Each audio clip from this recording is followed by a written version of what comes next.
طيب بسم الله الرحمن الرحيم. السلام عليكم ورحمة الله وبركاته. الحمد لله رب العالمين، والصلاة والسلام على أشرف الأنبياء والمرسلين نبينا محمد وعلى آله وصحبه أجمعين. سبحانك لا علم لنا إلا ما علمتنا إنك أنت العليم الحكيم. رب اشرح لي صدري ويسر لي أمري واحلل عقدة من لساني يفقهوا قولي ولا حول ولا قوة إلا بالله العلي العظيم. أما بعد. طيب Alhamdulillah, kita panjatkan kesyukuran kepada Allah Subhanahu Wa Taala. Di malam ini kita dapat meneruskan kuliah Al-Qaulul Mufid ala Kitab Tauhid karangan Al-Allamah jazakallahu khair Al-Allamah Syekh Muhammad bin Salih Al-Utsaimin rahimahullahu taala. Baik, jadi kita sambung perbahasan kita pada masih lagi bab man haqqaqa tauhid dakhala al-jannah. Dalam buku terjemahan muka surat 130 131. Ini kita masuk hari ini pada masail dalam bab ini.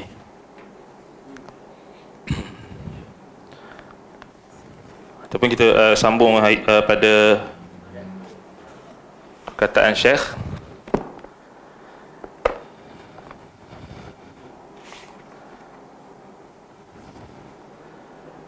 pada perkataan Syekh, syarahan Syekh pada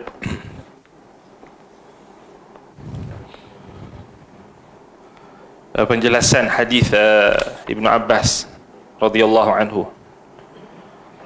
anhuma, yakni 70,000 yang masuk ke dalam syurga tanpa hisab dan tanpa azab.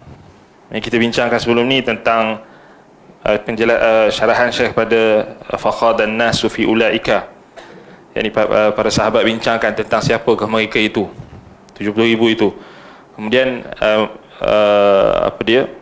Nabi SAW memberikan jawapan, humul ladzina la yastarqun, mereka yang tidak meminta diruqyah, wala yaktahun, dan tidak melakukan perubatan yang menggunakan api untuk merawat kecederaan, wala yatatayyarun, dan tidak mempercayai sial, tiarah, wa ala rabbihim yatawakkalun, kepada Tuhan mereka bertawakal. Jadi kita bincangkan sebelum ini tentang la yastarqun, kita bincangkan yakni mereka tidak 70,000 yang masuk syurga tanpa hisab dan tanpa azab itu, mereka tidak minta untuk diruqyah. Sebab itu yang dalam riwayat Imam Muslim disebutkan lafaz la yarqun. Kata Syekh la yarqun, walakin fi ba'di riwayat Muslim la yarqun, dalam sebahagian riwayat Muslim la yarqun, yakni mereka tidak meruqyah.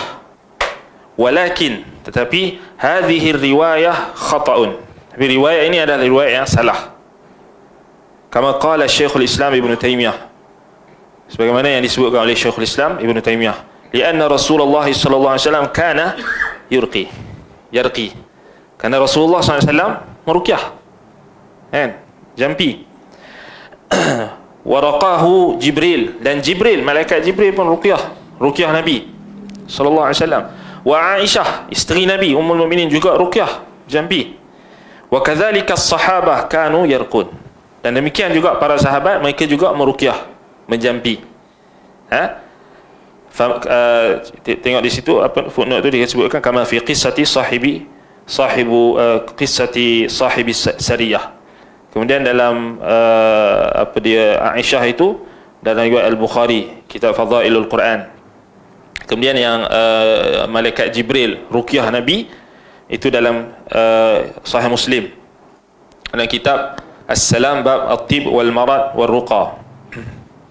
Kemudian Nabi SAW sendiri meruqyah, menjampi, iaitu hadis Aisyah Al-Bukhari. Cuma tanbih, bila kita sebut ruqyah, Ini kita perlu beri perhatian, tambih.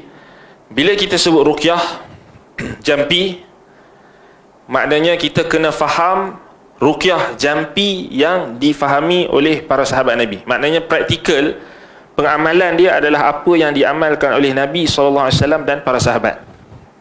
Bukan ruqyah atau jampi yang diamalkan oleh golongan mutaakhirin. Mood kita nak bantai mutaakhirin je. Ini bukan. Maksudnya kerana ada orang dia menjadikan agama ini dihukum oleh golongan terkemudian. Maknanya golongan terkemudian menghukum golongan yang terawal, mutaqaddimin. Memang kita katakan bukan kita tolak semua pandangan ataupun pengamalan ataupun pendapat atau ijtihad ulama yang terkemudian, bukan kita tolak semua, tetapi kita nak jadikan golongan yang terkemudian menghukum golongan yang terawal, ini satu kesalahan. Kesalahan. Maknanya golongan yang terkemudian pula boleh menilai golongan yang terawal. Maknanya yang merujuk golongan mutaqaddimin, maknanya merujuk salafus salih, sahabat Nabi, tabi'in dan atba'u tabi'in. Sebab itu beza kita dengan ahlul bid'ah wal ahwa.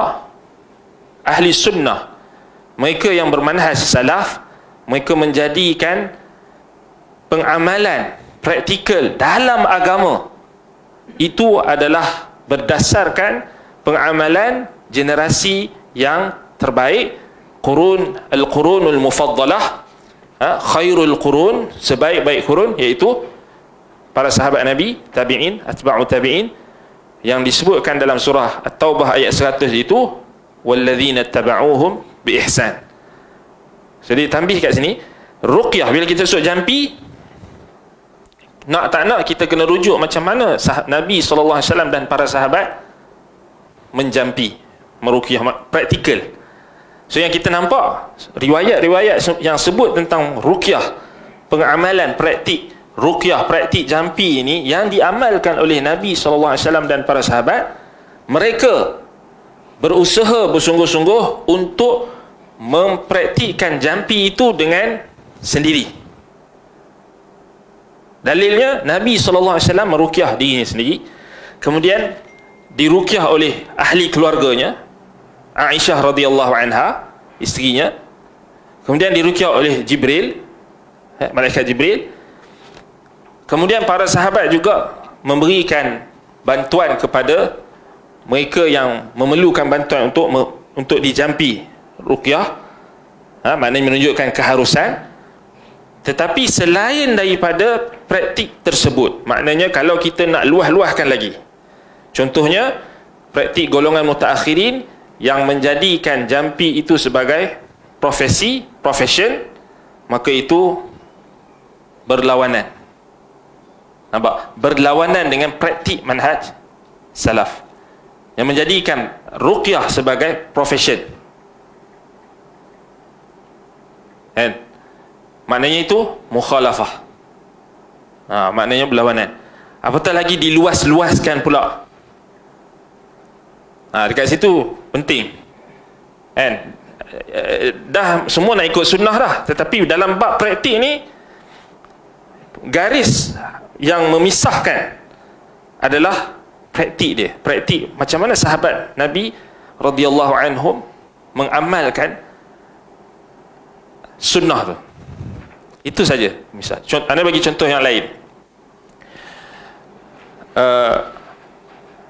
Hadis Nabi SAW, Allahumma barik li ummati fi buku riha. Ya Allah, berkatilah umatku pada awal paginya. Cuba tengok macam mana sahabat praktikkan hadis tu. Ada salah seorang sahabat yang dia dengar hadis tu, maknanya hadis tu sebenarnya adalah doa Nabi sallallahu alaihi wasallam kepada umat dia secara keseluruhan. Ummatun ijabah, mereka yang beriman dengan Nabi Muhammad sallallahu alaihi wasallam semua dapat doa tu. Allahumma barik li ummati fi bukuriha. Ya Allah, berkatilah umatku pada awal paginya. semua orang Islam bangkit, paling kurang semua orang Islam akan bangkit solat subuh. Betul tak? Tak kira lah yang subuh Jumaat ke, macam Jumaat ke, yang penting semua bangkit solat subuh berjemaah, kan? Bangkit solat subuh. Jadi semua dah dapat doa keberkatan tu. Betul tak?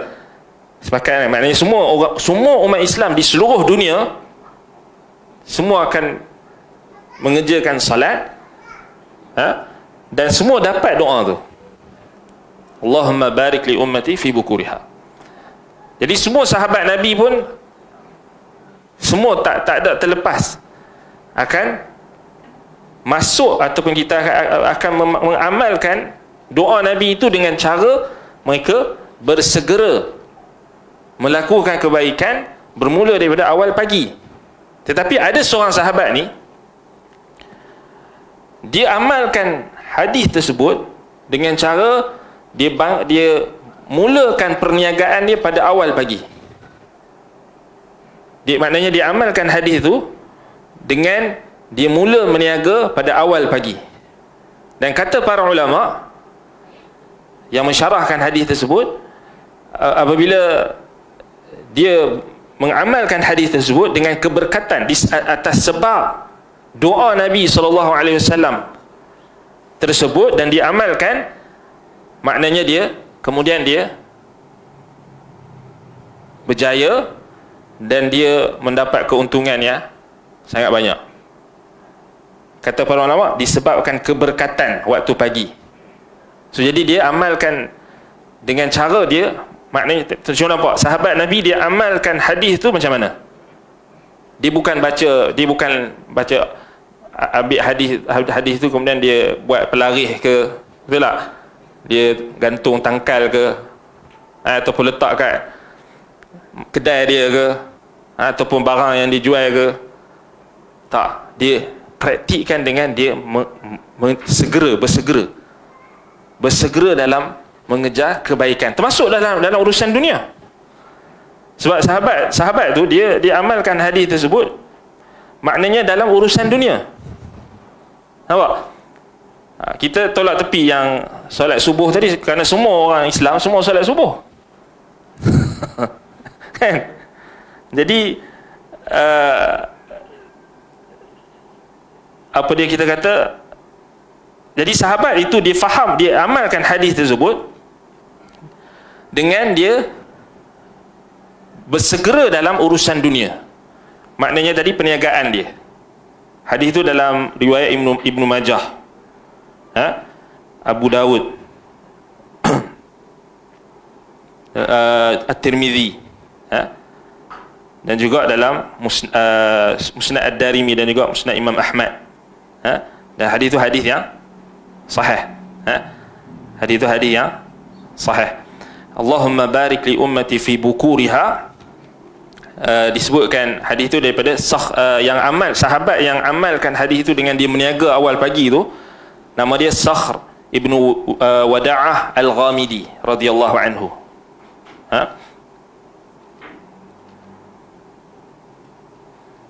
Dan dalam hadis tersebut juga disebutkan oleh perawi, kata wa kana idza ba'atha sariyatan aw jaishan ba'athahum fi awwalin nahar. Rasulullah Nabi SAW praktikkan keberkatan yang Nabi doa tu, Nabi terus praktikkan.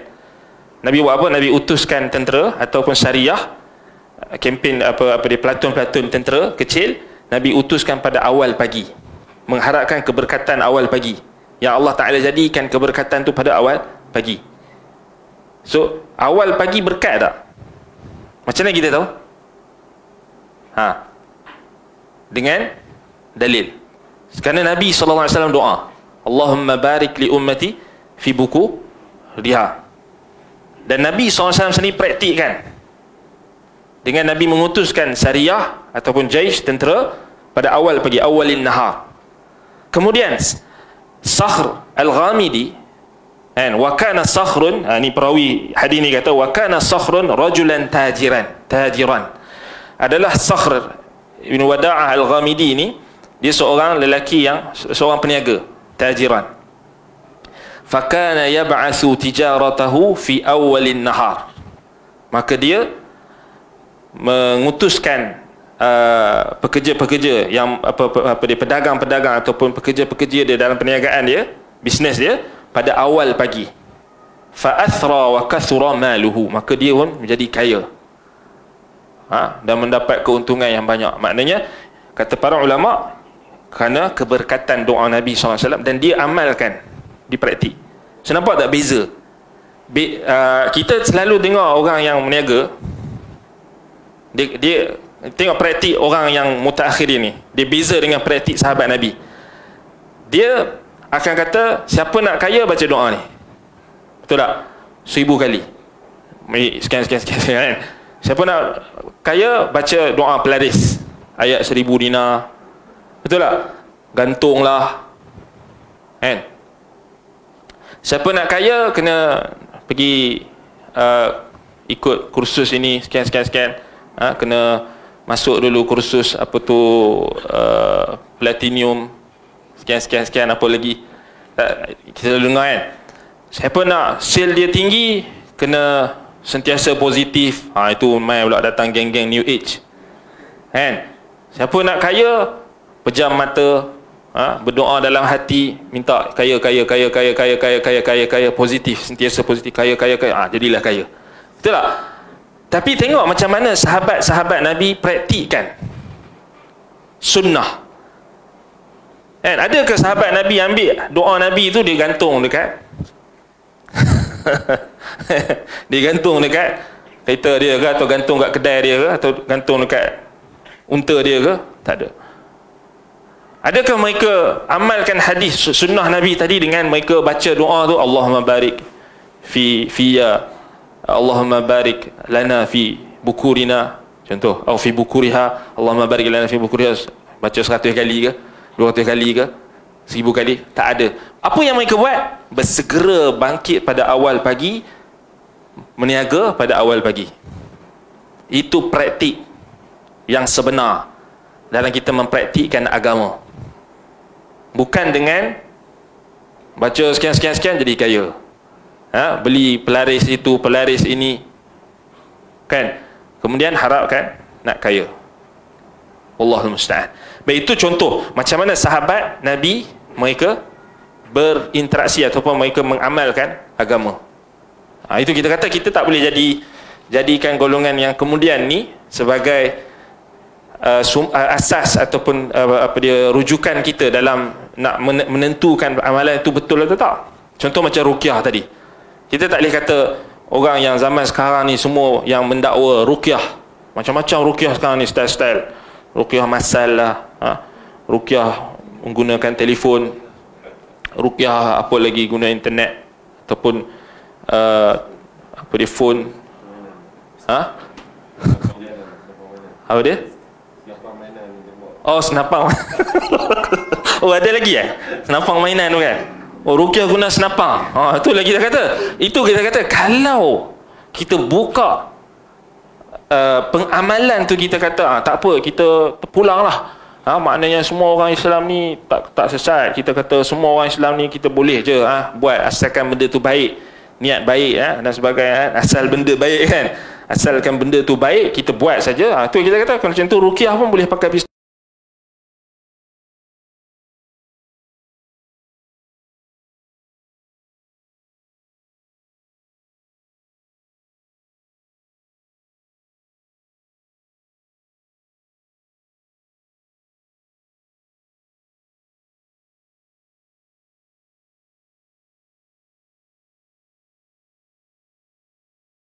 Meluas-luaskan ruqyah ni sehingga dijadikan seperti perniagaan, kan? Maknanya ada pula profession yang khusus.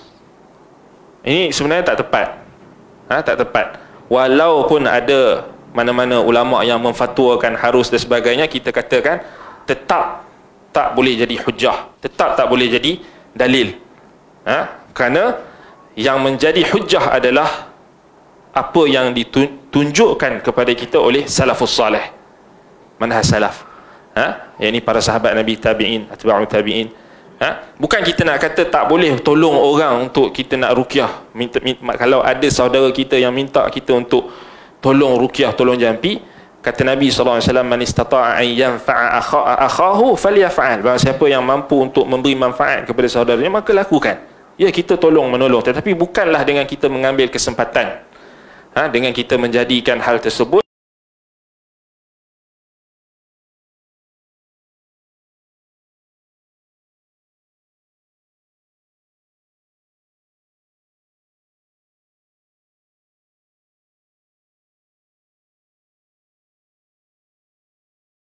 bila kita nak tu, kita kata kalau kita nak ikut yang betul-betul apa yang ditunjukkan oleh Nabi SAW dan sahabat Nabi, tabi'in, atba'u tabi'in, maka itulah yang akan menjaga agama, kan? Bukannya pengamalan orang yang terkemudian, kan? Wallahul musta'an. Baik, kemudian Syekh kata di sini, واستفعل بمعنى طلب الفعل مثل استغفر أي طلب المغفرة، واستجار واستجار طلب الجوار، وهنا استرقى أي طلب الرقية أي لا يطلبون من أحد أن يقرأ عليهم لما يلي. Baik, maknanya yastarqun daripada asal apa kita kata kalimah itu daripada wazan istaf'ala, istarqa, maknanya dia sama macam istaghfara, maknanya talabul. Kalau istarqa maknanya talabur ruqyah, meminta untuk diruqyah. Maknanya golongan yang 70,000 yang masuk syurga tanpa hisab dan tanpa azab itu, mereka adalah golongan yang la yatlubuna min ahadin an yuqra'a alaihim, mereka yang tak minta untuk diruqyah, yang bukan tak meruqyah, tapi yang tak diminta untuk diruqyah. Kerana apa? 5 yali, kata Syekh. Kerana 3 sebab ataupun 3 sebab disebutkan di sini. Baik. Yang pertama, liquwwati i'timadihim 'ala Allah. Yang pertama kerana kekuatan pergantungan mereka terhadap Allah.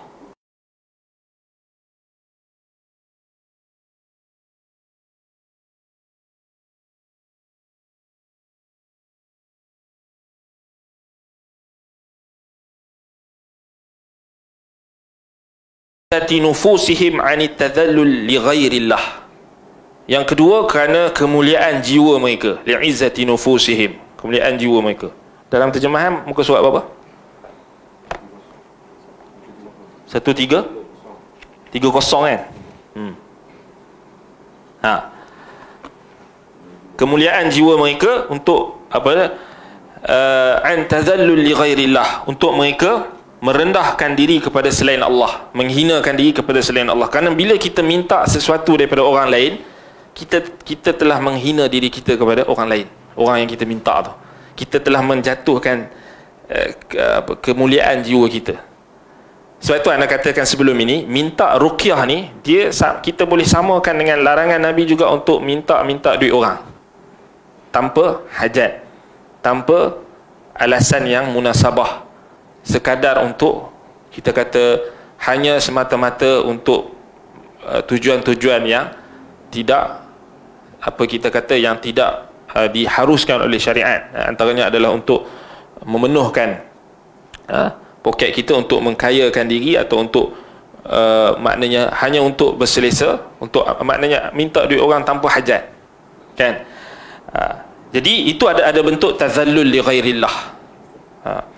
Yang ketiga, walima fi dzalika min at-ta'alluqi bi ghairillah. Kerana minta ruqyah ini, minta orang tolong jampi ini, ada dalam hal tersebut pergantungan kepada selain Allah. Subhanallah. 3 perkara. Pertama, sebab apa? Mereka yang 70,000, 70,000 yadkhuluna al-jannata bighairi hisabin wala azab, mereka yang masuk ke dalam syurga tanpa hisab dan tanpa azab, tanpa dihitung dan tanpa diazab, mereka tidak minta ruqyah kerana 3 faktor. Kerana pertama, kekuatan pergantungan mereka kepada Allah Subhanahu wa taala, sandaran mereka kepada Allah, i'timad mereka, sandaran, kuatnya sandaran mereka kepada Allah Ta'ala. Yang kedua, kerana kemuliaan jiwa mereka daripada nak merendah diri, menghinakan diri kepada selain Allah, minta-minta, maknanya ruqyah. Yang ketiga, kerana dalam hal tersebut meminta ruqyah itu adanya ta'alluq bi ghairillah, maknanya pergantungan kepada selain Allah. Maknanya ini adalah tiga perkara yang menjadi apa yang diungkapkan oleh Syekh di sini. Apa tu disebutkan di sini adalah apa? Alasan mereka itu tidak minta untuk diruqyah, dijampi, kan? Yalah, sebab kita, kalau kita tengok balik ruqyah ni, adakah susah nak ruqyah? Adakah terlampau susah sangat nak ruqyah ni? Anda cakap terang-terang lah, kalau ada orang yang menyusah-nyusahkan syarat-syarat ruqyah ni, ketahuilah orang itu adalah orang yang termasuk dalam kalangan mutakallifin, golongan yang memberat-beratkan, golongan yang Nabi SAW sebut halakal mutanatti'in atau halakal mutanatti'un, iyyakum wal ghuluw fid din, ataupun termasuk dalam golongan yang Nabi SAW kata wama ana minal mutakallifin. Mutakallif maknanya orang yang dia memberat-beratkan sesuatu yang tak diperintahkan, dia mencari perkara-perkara yang di luar perintah Allah Subhanahu Wa Taala, dia memberat-beratkan. Sedangkan ruqyah ni maknanya syarat dia orang tu boleh baca Quran ke? Sebab itu kita nak bagi orang celek boleh ruqyah diri sendiri, ajar Quran lah. Ajar orang baca Quran, ajar tajwid, kan? Maknanya ajar tafsir, kan? Kemudian ajar akidah, kan? Ajar apa yang dapat membantu dia untuk menguatkan bacaan Quran dia dan memberi kesan ta'thir, sehinggalah bacaan Quran seseorang itu boleh memberi ta'thir pada diri dia sendiri. Itu sebenarnya tak perlu kita buka klinik banyak-banyak, klinik ruqyah, klinik jampi, buka ini cawangan tu, cawangan ni, cawangan tu, cawangan itu. Sebenarnya kita kata macam tindakan macam dia bukan ke arah kemajuan tau, dia macam kemunduran. Kita bukan macam orang Kristian, nak kena jampi, nak kena jumpa paderi, kan? Paderi itu kena halau syaitan, lo jin. Bukan. Kita jangan terpedaya dengan apa yang berlaku dalam agama Kristian. Sebab tu yang banyak cerita-cerita hantu syaitan ni sebenarnya orang Kristian lah sebenarnya. Kita pula pergi ikut, kan? Nabi dah bagi tahu dah, la tattabi'unna sanana man kana qablakum shibran bi shibrin wa dhira'an bi dhira'in. Kamu pasti akan ikut jejak langkah golongan sebelum kamu. Sahabat tanya, siapa? Al-Yahud wan Nasara. Ya, Nabi kata faman, siapa lagi kalau bukan mereka, Yahudi dan Nasrani. Ini nak main sini, kan? Kita tengok apa benda, apa selalu kita tengok iklan tu, ada iklan jual-jual barang. Ni kita tengok iklan cerita hantu Musa. Cerita hantu. Kata apa benda ni, jadi itu yang kita kena, maknanya inilah yang cabaran kita. Maknanya bila kita, bila kita nak cakap benda yang betul ni, orang tak senang lah, tak setuju. Kan? Kita ustaz ni, dia ni nak menutup periuk nasi orang. Kan? Tapi benda yang hakikat, maknanya kalau kita perkasakan pengajian Quran, tu bukan sekadar mengaji bertajwid, tetapi perkasakan dari sudut penghayatan, tafsirnya, kan, tadaburnya, sebelum nak tadabur tu tafsirnya. Itu kita sokong. Sebab itu kita bukan ada masalah dengan nak mengaji tadabur Quran ni, bagus, tapi pastikanlah belajar juga tafsir. Itu yang sebelum nak dapat tadabur tu, tafsir dulu, kan? Belajar tafsir yang betul, kemudian baru boleh tadabur. Dan yang paling penting untuk faham, nak dapatkan tadabur juga, mesti kena mengaji akidah. Kan? Dan bila ini yang kita perkasakan, pengajian ta'lim, pengajian kepada semua masyarakat, maknanya tak ada lah kita kata pergantungan masyarakat itu diberikan pergantungan kepada, ialah kalau anak tak dengar cakap pun nak jumpa ustaz. Dia masalah anak tak dengar cakap, itu masalah dia yang kena selesaikan. Tapi ustaz tolong jampi, anak saya tak dengar cakap, tolong jampi. Nak exam pun ada yang jumpa, tak tahulah sekarang dah tak ada, orang dulu nak exam, anak nak exam pun pergi jumpa ustaz, tolong jampi pensel saya, anak saya pensel. Dulu itu kisah dulu. Tapi yalah, mungkin boleh berulang, air tawar, air tolong air tawar kan, ni anak saya ni degil tak dengar cakap ni, jumpa dengan ustaz yang kaki kelentong, dia kata anak pak cik ni kena santau lah, kena sihir hitam lah, kena inilah. Dia mula mula. Jadi untuk nak atasi perkara ini adalah kita perkasakan. Maknanya syarat untuk ruqyah tu sebenarnya orang beriman, mana-mana orang yang beriman dia boleh ruqyah, dia boleh baca Quran, dia boleh ruqyah. Kalau kata dalam keluarga, dalam satu unit keluarga tu, katakan mungkin semua boleh baca Quran, tetapi salah seorang daripada ahli keluarga tu, contoh anak dia itu mungkin belajar tahfiz ke apa ke, bacaan Quran dia lebih elok dan lebih baik, mungkin dia lah yang akan ruqyah ahli keluarga dia. Betul tak? So tak perlu kita kata nak kena buat akademi ruqyah antara apa, national lah, akademi apalah apa tulis ni, kursus. Boleh buat kursus, tak ada masalah, tapi jangan menjadikan hal tersebut seolah-olah eksklusif kepada golongan tertentu. Dia kena ni pakar ruqyah ini kan. Ya, memang kita tak nafikan ada orang yang dia mungkin menceburkan diri dia dalam perkara yang dia nak membantu masyarakat mengatasi masalah-masalah yang melibatkan hal-hal yang perkara yang berkait dengan gangguan dan sebagainya, gangguan syaitan dan sebagainya. Tetapi kita kata kena balik-balik, kita kena muhasabah lah, balik-balik pada macam mana pengamalan para sahabat Nabi. So kita bukan, bila kita dah ada sahabat Nabi sebagai contoh kita, takkan kita nak contohi Kristian kot. Kristian tu dah sah-sah sesat, ad-dallin, Jadi kalau kita kaji tentang sejarah jampi-jampi yang dipelopori oleh orang-orang agama kemudian dijadikan bisnes, ini dalam agama Kristian je. Sebab tu dalam generasi yang terbaik umat Islam, para sahabat Nabi, tabi'in, atba'u tabi'in, tak ada, kita tak pernah dengar ada sahabat yang jadikan ruqyah ini sebagai profession. Tak ada. Hatta Abu Sa'id Al-Khudri radhiyallahu anhu, yang mereka guna dalil, mereka kata boleh buka pusat ruqyah, untuk mereka jadikan dalil hadis Abu Sa'id Al-Khudri radhiyallahu anhu itu pun sebenarnya tak betul. Istidlal mereka salah, kerana Abu Sa'id Al-Khudri dia bukan lepas pada dia ruqyah orang tu, dia tak balik Madinah dia buka pusat ruqyah, tak, sekali tu je, Jadi wallahul musta'an. Sebab itu kita kata tak perlu, maknanya kena perkasakan pengajian Quran lah, pengajian Quran. Dan pengajian kita kata apa ilmu yang akan berkhidmat pada Al-Quran tu, pemahaman dia, tafsir, tadabbur, akidah, itu yang paling penting.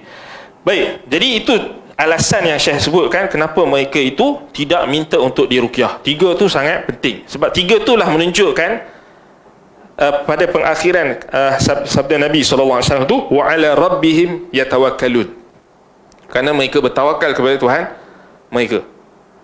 Nampak? Baik. Kemudian qauluhu wa la yaqtaun ay la yatlubuna min ahadin an yakwiyahum. Makna iktawa talabu man yakwih. Wa hadha mithlu qawlihi wa la yastarqun. Amma بالنسبة لمن أعد للكي من قبل الحكومة فطلب الكي منه ليس فيه ذل لأنه معد من قبل الحكومة يأخذ الأجر على ذلك من الحكومة ولأن هذا طلب مجرد إخبار من الطالب بأنه محتاج إلى الكي وليس سؤال تذلل. So Syekh ada tambih dekat sini, dia kata adapun sabda Nabi SAW, mereka tidak minta untuk dikai perubatan yang menggunakan besi panas pada luka. Maksudnya mereka tidak meminta kepada sesiapa pun untuk mengecos mereka, maknanya untuk mengkai mereka. Kata ini sama seperti sabda Nabi wala yastarqun. Adapun apa yang sudah dipersiapkan pemerintah, ini apa dia tim ataupun di sini apa dia, amma binisbati liman u'idda lil kay min qibalil hukumah. Kalau ada satu tim ataupun pasukan yang disiapkan oleh pemerintah untuk melakukan perubatan seperti itu, contohnya menggunakan besi tadi ataupun laser ke, kan, samalah kan, macam tu juga, maka meminta kai kepada pasukan ataupun mereka yang dilantik oleh pemerintah tadi seperti ini bukanlah suatu kehinaan, kerana tim itu sudah dipersiapkan pemerintah dan ia mendapatkan gaji daripada pemerintah. Dia macam perubatan lah. So kai ni kai ni dia lebih pada perubatan, kan? Pada zaman tu dan zaman sekarang masih ada. Cuma anda tak pasti sama ada boleh kita nak kiaskan kai itu dengan menggunakan laser. Wallahu taala alam. Tapi nampak macam Syekh Al-Utsaimin rahimahullahu taala seakan-akan dia macam condong ke arah tu. Dia nak menyamakan macam yalah perubatan yang sekarang ni tak guna besi panas kan. Akan guna apa? Laser. Kan? Jadi mungkin Syekh nampak maksudnya ada wajah persamaan daripada sudut itu. Jadi maknanya sebab tu saya katakan di sini, kalau pemerintah sudah melantik pasukan atau maknanya apa dia nilah, maknanya hospital, doktor, maknanya orang yang pergi untuk mendapatkan rawatan tersebut tidak dikira menghinakan diri dia, sebab dia dah pergi jumpa pada orang yang sepatutnya, kan? Baik, alasan lain permintaan ini hanya sekadar pemberitahuan dari orang yang meminta bahawa dia memerlukan kai tadi, bukan permintaan yang merendahkan diri. Mungkinlah ada wajah di sini, ialah kita tak kata juga pendapat yang katakan harus untuk orang yang ruqyah itu dia menjadikan profession dia. Mungkin mereka melihat dari sudut persamaan dia, dari sudut dia ada persamaan dengan kai tadi, perubatan. Nampak? Kat situ mungkin mereka melihat hal tersebut sama. Kan? Memang alasan yang mengharuskan ruqyah untuk dijadikan profession tu, mereka gunakan ni lah, maknanya mereka kiaskan dengan kai, perubatan. Nampak? So, memang kita tak boleh nak salahkan jugalah, maknanya mereka ada hujah, tetapi itulah kita kata yang kita nak cari sekarang ni yang pendapat yang selamat, kan? Aslam wa ahkam, maknanya ya, mungkin kita katakan tidak menjadi masalah kalau seseorang itu dia nak mengkhususkan diri dia pada membantu saudara-saudara se-Islam dia untuk maknanya memberikan khidmat ruqyah contoh, kan, khidmat ruqyah. Tetapi semata-mata dia menjadikan ruqyah itu sebagai profession dia, itu sebenarnya jauh daripada maqasid, jauh daripada tujuan ruqyah itu sendiri. Nampak? Dia macam tu kita, kalau dia sebab apa? Sebab kita katakan tadi sahabat Nabi tak buat macam tu, kan? Sahabat Nabi tak buat macam tu. Berkenaan ruqyah tu mereka tak meluas-luaskan, cuma pihak yang mengharuskan tadi mereka akan bagi alasan.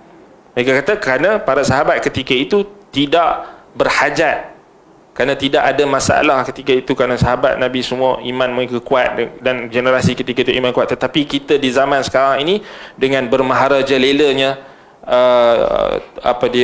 bomoh, dukun dan juga pengamal sihir, ilmu hitam dan sebagainya, maka perlu ada fardu kifayah bagi sebahagian umat Islam untuk mereka menceburkan diri dalam bidang ruqyah ini, mereka yang mengkhususkan diri mereka untuk membantu umat Islam, maknanya dalam mengekang kemarahan golongan-golongan yang batil tadi, maka kita kata itu ada wajah. Kat situ kita dapat nampak, kita taklah, ya kita ada pendapat kita, tapi kat situ bila kita tahu pandangan yang mungkin kita tak setuju, tapi mungkin ada wajahnya, kat situ kita agak berlapang dada. Nampak? Dekat situ dalam kita berhadapan dengan, ya kita nak paksa semua orang ikut pendapat kita, tak boleh, kan? Tetapi kita bagi tahu yang pendapat yang kita selesa dan kita rasa dia adalah pendapat yang selamat. Maknanya apa yang kita tengok, ya kerana ada fatwa-fatwa ulama ada yang melarang menjadikan ruqyah itu sebagai profession, kan?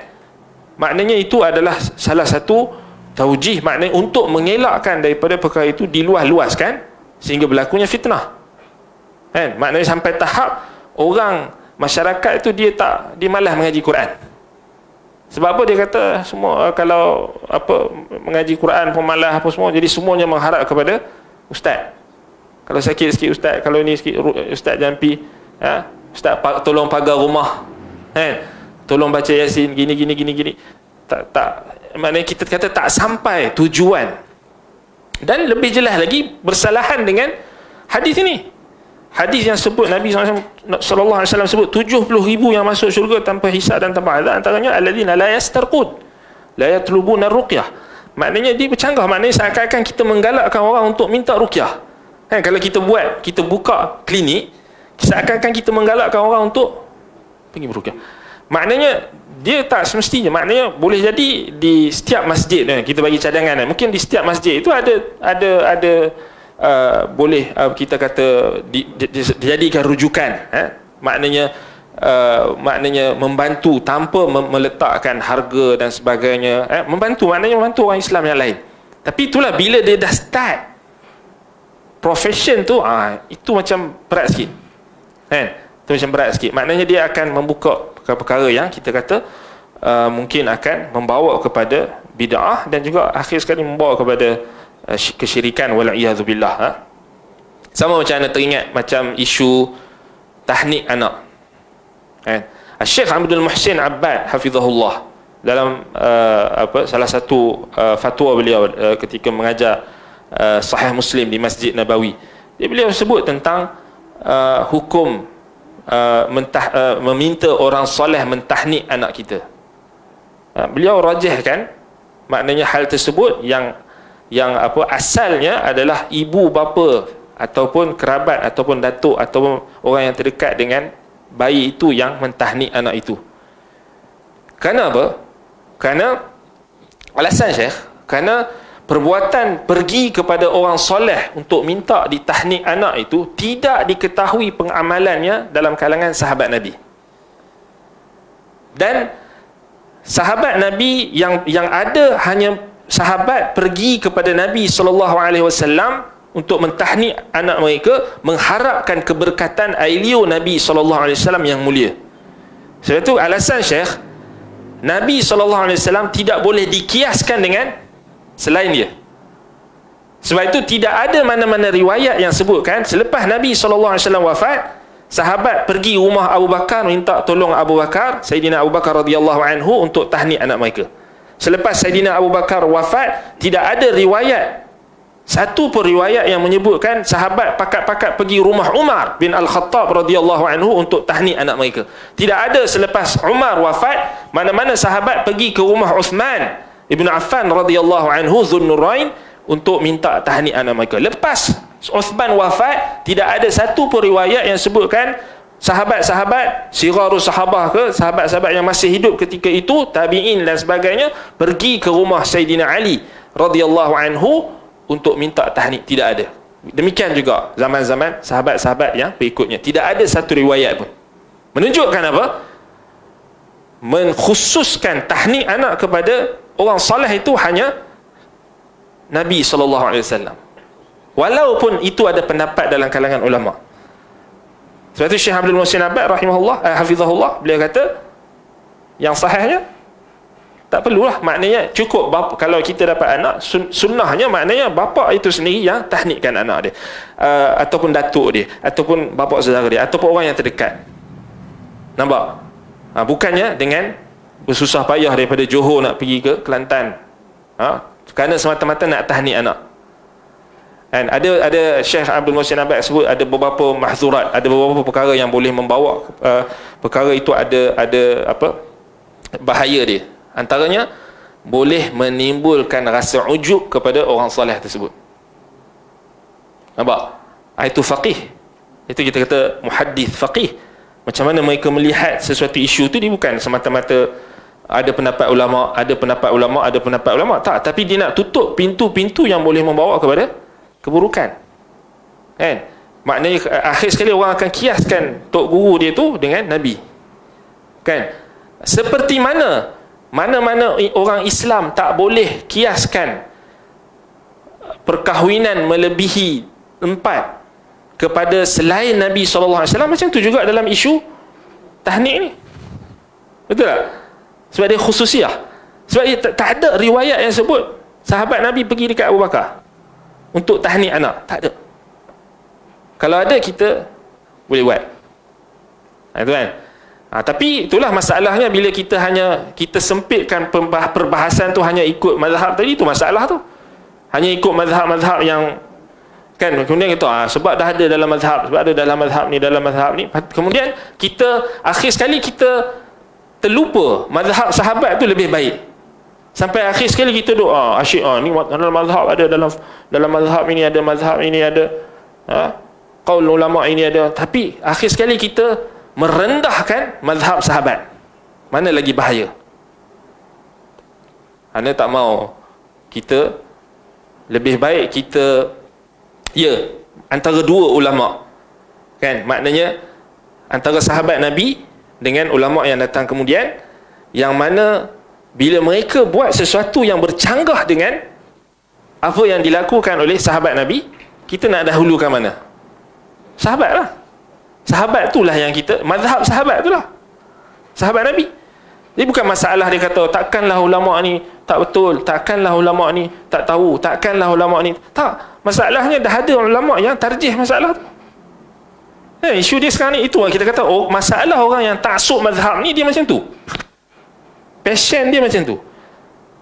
Bila kita bagi pendapat yang kita kata, yang maknanya yang tak, kita kata pendapat kamu tu ada wajah, kita pun hormat pendapat dia, tapi bila dia terlampau mengagungkan pendapat mazhab dia itu, sehingga dia terlupa bahawasanya mazhab ni bukan terbatas pada 4 mazhab. Betul tak? Dan tidak boleh kita mengatakan kebenaran itu hanya berlega pada satu mazhab. Siapa yang kata macam tu, dia sesat, kan? Mazhab sahabat, kan? Kalau kita kata contoh macam isu tahnik tadi, kan, kalau sahabat Nabi tak buat, kita nak ikut yang mana? Itu kita kata berat sebenarnya. Berat maknanya kita kalau macam tadi tu, kalau kita sebut, kan, orang akan kata dia tak mau ikut ulama. Tapi kita tak ikut ulama apa? Kita ikut sahabat Nabi. Sahabat Nabi bukan ulama. Itu masalah juga sebahagian orang taksub mazhab ni. Dia jadikan ulama yang kemudian daripada sahabat tu sebagai lebih tinggi daripada sahabat. Salah. Itu salah. Itu kita tak boleh kata benda tu ringan, kan? Kita nak mengagungkan ulama yang kemudian sampai kita membelakangkan sahabat Nabi. Sedangkan dalam Al-Quran Allah Ta'ala suruh kita ikut siapa? Sahabat. Ikut sahabat, maknanya sahabat-sahabat Nabi. Kita tak kata ulama yang tersalah tu dia tak mau ikut sahabat, dia nak ikut sahabat juga, tapi dia tersalah lah, kan? Tapi nak berat nak kata, Anda perasan bila Anda berbahas dengan golongan macam ni, depa kalau kita cakap ulama depa salah, besar dia rasa, dosa besar. Tapi kalau mereka kata sahabat tak betul, sahabat tak boleh pakai, depa rasa ringan. Tu kita kata pelik. Contoh macam hadis Abdullah bin Mas'ud radhiyallahu anhu, tentang Abdullah bin Mas'ud radhiyallahu anhu membantah mereka yang berzikir secara jama'i dalam halaqah-halaqah di masjid Kufah. Hadis tersebut dalam Musnad Ad-Darimi, dan hadis itu hasan. Tapi golongan yang dia nak membolehkan juga perkara yang bid'ah, perkara yang muhdatsatil umur itu, dia kata pendapat sahabat tak boleh pakai. Nampak? Dengan ringan dia tak rasa bersalah. Tapi bila kita kata ulama dia tak betul, kamu telah kata ulama tak betul, kamu ni tak hormat ulama, kamu ni. Tapi bila dia memperlekehkan sahabat Nabi, dia tak ada rasa salah. Ini pelik. Ini min ajaibi az-zaman. Ni antara perkara keajaiban dalam zaman ini. Dia ingat sahabat tu apa? Abdullah bin Mas'ud, bukan ulama. Itu kita kata tak kenal qadar ulama. Dia agungkan ulama yang mutaakhirin tu lebih daripada sahabat Nabi. Ini salah. Ini kita tak boleh biarkan. Elok-elok asatizah kita dah ajar agungkan sahabat Nabi. Maknanya menjadikan sahabat Nabi itu sebagai contoh ikutan. Tiba-tiba datang ulama-ulama yang taksub ni, mereka terbalikkan. Sahabat Nabi pula tak betul. Kemudian yang jelas-jelas hadis dia yang dia berhujah tu dhaif jiddan. dia boleh hasan kan. Tiba-tiba asar sahabat yang hasan dia kata dhaif. Ini anda perasan, suka hati dia. Nampak sangat hawa nafsu tu. Wallahul musta'an. Wallahul musta'an. Baik. Jadi itu contoh, maknanya kita kata kita kata bukan kita ajak orang apa untuk membenci ulama, bukan, tapi masalahnya kita ada ahli sunnah ini dia ada kecemburuan dia bila orang memperkotak-katikkan manhaj salaf, bila orang memperkotak-katikkan pemahaman sahabat, itulah yang dia paling akan rasa ghirah, rasa cemburu lebih daripada ulama yang mereka angkat. Kan? Ya, kita kalau orang hentam Imam An-Nawawi rahimahullahu taala, ya kita marah. Yang sesatkan Imam An-Nawawi, bid'ahkan Imam An-Nawawi, Imam Ibn Hajar, Al-Hafiz Ibn Hajar, mutaakhirin yang disebutkan oleh Syekh Hafiz Al-Hakami rahimahullah ta'ala, khiyarul mutaakhirin min asy-Syafi'iyah, sebaik-baik mutaakhirin dalam kalangan Syafi'iyah antaranya Imam An-Nawawi, Al-Hafiz Ibn Hajar dan ramai lagi. Ya, tapi kita kena fahamlah mereka still ulama lah. Tapi ulama tak masuk. Dia ada kesalahan. Bila ada kesalahan, kita tinggalkan kesalahan dia. Tapi bukan bermakna kita tak hormat dia. Dan bukan bermakna juga kita membid'ahkan dia. Bukan juga kita mengkafirkan dia ke tidak. Ahli sunnah tak macam tu. Kecuali golongan haddadiyun. Itu yang sampai tahap bid'ahkan tu. Ulama-ulama yang tersalah. Kita pun berlepas diri daripada golongan tersebut. Jadi itu kita kata perkara yang kita perlu jelas. Baik. Qauluhu wa la yatatayyarun ma'khudhun min at-tayr wal masdaru minhu tatayyur wa at-tiyarah ismul masdar wa asluhu at-tasha'umu bit-tayri walakinahu a'ammu min dhalika fa huwa tasha'umu bil mar'i bi mar'i aw masmu'in aw zamanin aw makan. Dan sabda Nabi sallallahu alaihi wasallam, mereka tidak percaya kepada sial, wala yatatayyarun, yang ini diambil daripada perkataan at-tayr, yang ini burung pada asalnya. Masdarnya tatayyur, min at-tayri, tatayyur wa tiyarah ismul masdar, isim masdar. Asalnya dia bermaksud at-tasya'um bit-tayr, menganggap sial dengan burung. Maknanya asalnya orang jahiliah itu amalan mereka percaya kepada sial ini dengan burung. Syekh akan jelaskan di situ. Tetapi hal kesialan ni, percaya kepada sial ni lebih umum daripada hal tersebut. Kata Syekh, fahuwa at-tasya'um bimar'i, maknanya dia percaya kepada sial, menganggap sesuatu itu sial pada perkara yang dia lihat, au masmu' atau perkara yang dia dengar, au zaman atau masa, atau makan atau tempat. Wa kanatil arab ma'rufatun bitatayyur, dan orang Arab jahiliah terdahulu mereka memang dikenali orang yang mereka percaya dengan tatayyur, sial. Hatta ini bukan orang Arab saja, semua bangsa yang ada di dunia mereka akan percaya dengan sial. Hatta law arada al-insan minhum khairan thumma ra'a tayr sanahat yaminan aw shimalan hasiba aw hasaba ma kana ma'rufan indahum tajiduhu yata'akhkharu an hadha alladhi aradahu. Sehingga kan kalau seorang individu itu, seorang manusia itu dan kalangan mereka orang Arab jahiliah, mereka nakkan kebaikan, mereka mengharapkan kebaikan bila mereka lihat burung itu terbang ke arah kanan atau ke kiri, maknanya dianggap sial atau kebaikan, keburukan dan kebaikan itu bergantung pada arah mana binatang atau burung itu terbang. Kalau ya kanan baik, kalau kiri dianggap tak baik. Itu sial lah. Mengikut apa yang sudah terbiasa di mereka. Tajiduhu yata'akhkharu an hadha alladhi aradahu. Jadi bila dia tengok burung tu terbang ke arah kiri, maka dia pun anggap benda tu sial. Lalu dia pun tak jadi nak melakukan perjalanan, contohnya. Dia pun yata'akhkhar an hadha alladhi aradahu. Apa yang dia nak, tak jadilah nak keluar hari ni sebab dia tengok burung tu terbang belah kiri, contoh. Itu sial. Wa minhum man idza sami'a sautan aw ra'a syakhsan tasya'ama. Dalam kalangan mereka juga ada yang bila mendengar satu suara atau melihat mana-mana individu tertentu, maka dia akan menganggap sial. Contohnya macam sebahagian orang kita ada juga yang mereka percaya, contoh bunyi burung tertentu itu tanda ada orang mati, contoh kan. Contoh burung macam ni bunyi dia, ni tanda ini. Lalu mereka beranggapan perkara tersebut adalah kesialan. Baik. Wa minhum man yatasha'amu fi syahri Syawal binisbati lin nikah. Ada yang beranggap sial pada bulan Syawal, yang dia tak mau menikah pada bulan Syawal. Sebab itu Nabi SAW sunnahkan menikah pada bulan Syawal. Antaranya adalah untuk membatalkan adat jahiliyah yang mereka percaya menikah pada hari Syawal, pada bulan Syawal adalah kesialan. Tapi sunnah Nabi membatalkan. Walidha qalat Aisyah radhiyallahu anha aqada alayya Rasulullah SAW fi Syawal wa bana bi fi Syawal fa ayyukunna kana akhta indahu. Wa minhum man yatasha'amu bi yaumil arbi'a aw bi syahri Safar. Berarti di sini disebutkan pada hadis Aisyah. Itu karena itulah Aisyah radhiyallahu anha berkata Rasulullah SAW menikahiku pada Syawal. Membina rumah, mengikat, aqada maknanya akad nikah pada Syawal, membina rumah tangga denganku pada bulan Syawal. Maknanya Nabi tinggal bersama dengan Aisyah pada bulan Syawal. Siapakah gerangan wanita di antara kalian yang lebih beruntung berbanding beliau?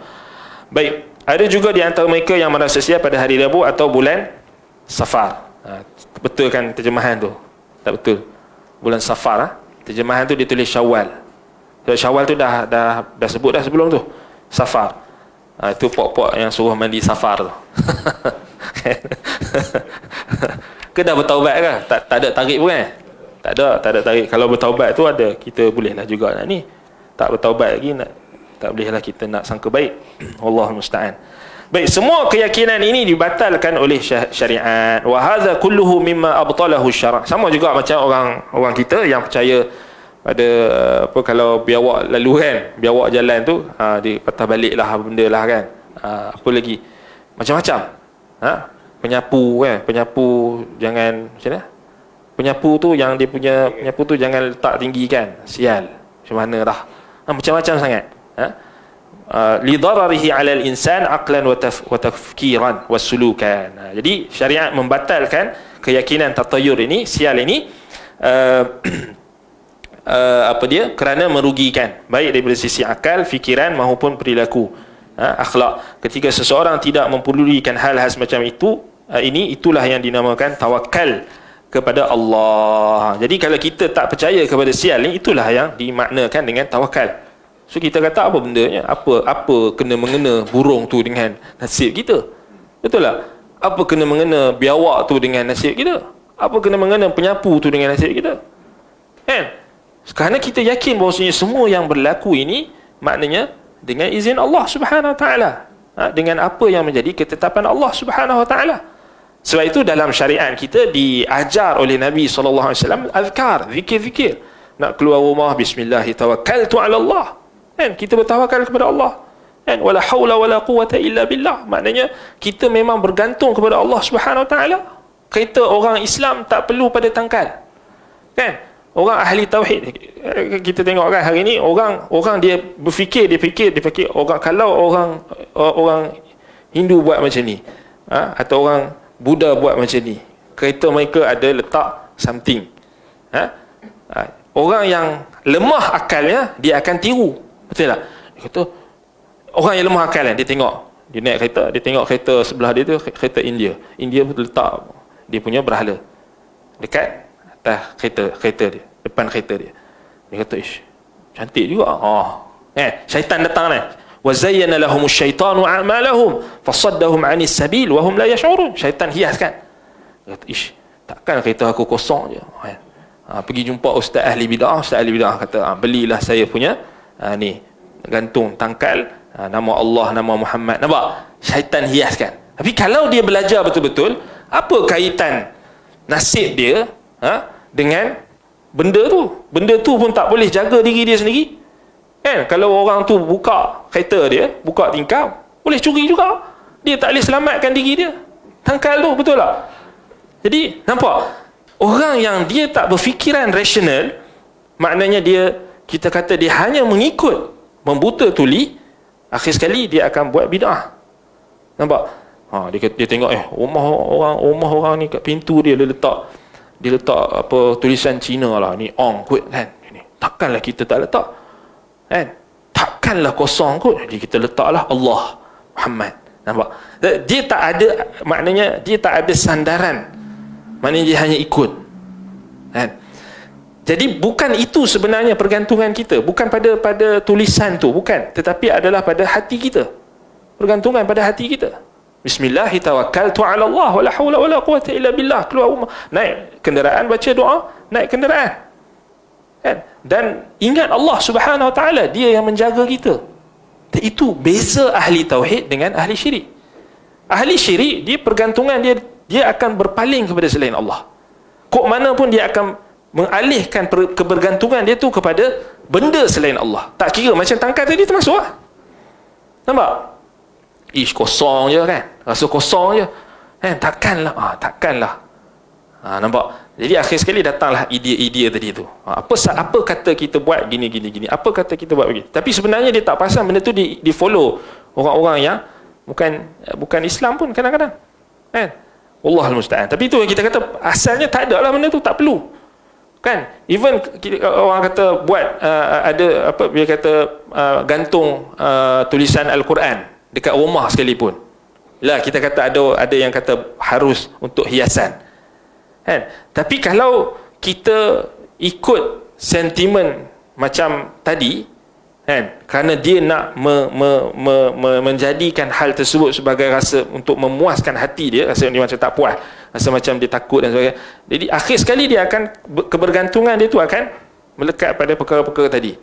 Maknanya dia memanglah kita kata mungkin dia boleh bagi alasan kan untuk ingatkan dan sebagainya, itu tak ada masalah lah. Tapi kadang-kadang kita kata kalau betul-betul dia nak bertawakal, bukan pada benda-benda yang digantung dan sebagainya kan. Sebab itu sebahagian ulama sebutkan tentang apabila ditanya tentang letak stiker macam Masya Allah, Tabarakallah untuk elak kain dan sebagainya kan, mereka kata tak perlu pun kan, tak perlu pun pada asalnya kan, tak perlu kan. Jadi itu kita kata bukan itu yang akan menjadi, sebab dia ada tasyabbuh. Dia sebab apa sebahagian ulama kata tak boleh, sebab dia ada tasyabbuh dengan golongan yang bukan, selain ini golongan musyrikin. So kita sebenarnya kalau kita jadi ahli tauhid, dan ahli tauhid ni pergantungan dia pada Allah ni penuh. Jadi kita sikit pun tidak, maknanya bila ada benda-benda macam tu kita sikit pun tak ta'alluq hati kita pada perkara tersebut. Sebab itu dia akhir sekali dia akan bawa menjadi kepada sikit kalau benda tu orang dah tak perasan tentang tauhid ni, lama-lama dia akan jadi tangkal. Memanglah mungkin bapak dia tu dia letak untuk hiasan, tapi mungkin anak dia, cucu dia ingat benda tu sebagai tangkal. Betul tak? Lama-lama orang lupa tauhid. Sebab tu dia kena tutup awal-awal, sadduz zari'ah. So dalam kita mengaji tauhid ni, kalau kita tengok Nabi SAW sangat menekankan sadduz zari'ah, menutup pintu-pintu keburukan yang boleh membawa kepada keburukan, antaranya membawa kepada syirik. Walaupun benda tu asalnya bukan syirik, tapi kalau dia boleh, kita kena tutup awal-awal. Nampak? Dia kata keras sangat ni sampai nak gantung pun tak boleh ni. Keras sangat dia kata. Tak, kita kata nak gantung-gantunglah, tak ada masalah pun kalau kamu rasa benda tu mungkin ialah macam contoh ni gantung untuk bagi pengajaran ta'lim, contoh dia adalah tujuan-tujuan dia kan. Kalau gantung zikir, contoh zikir lepas solat, maknanya untuk ajar, ta'lim, untuk nak hafal dan sebagainya, tak ada masalah. Tetapi kita bincangkan tadi, gantung dalam situasi yang macam tadi, untuk dia yakin bahawa benda tu dapat menolak sial ataupun dapat menolak kemudaratan, dia akan jadi macam tangkal tadi. Yang tu kita kena hati-hati. Baik, kita dah habis waktu, maknanya kita berhenti dekat wa ala rabbihim yatawakkalun wala yatatayyarun. Wala yatatayyarun, yakni mereka tidak percaya kepada sial. Kerana syariat telah membatalkan semuanya. Kepercayaan sial itu telah dibatalkan oleh syariat. Baik. نكتفي بهذا القدر. أقول قولي هذا وأستغفر الله لي ولكم. سبحانك اللهم وبحمدك أشهد أن لا إله إلا أنت أستغفرك وأتوب إليه. وصلى الله على محمد وعلى آله وصحبه وبارك وسلم والحمد لله رب العالمين. والسلام عليكم ورحمة الله وبركاته.